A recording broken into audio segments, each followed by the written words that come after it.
Today is Saturday. We are cooking ginisang upo. Ayan. So, ang rekado niyan, bawang sibuyas, kamatis, kiniling na baka. Mamaya, lagyan natin ng patis, garlic salt, and pepper. Okay. Takpan muna natin para magsabaw. So, continue. We will put the patis now. Patis.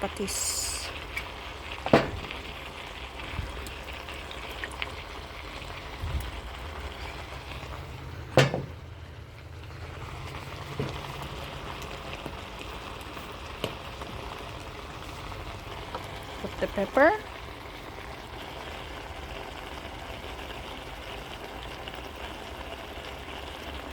Diba ang hangang yan? Okay.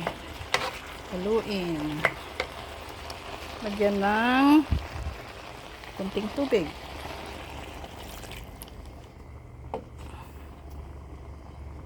Tapos, hintayin natin medyo malanta na, maluto. Tatakpan muna natin. We'll come back after 1 to 2 minutes and check on it. Ayan, lapit ng maluto. Matabang siya, so lagyan natin ng garlic salt. Let's see. Ayan guys, luto na ang ating ginisang upo. Sarap po.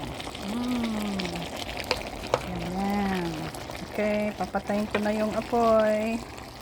I will enjoy my lunch with the ginisang upo now.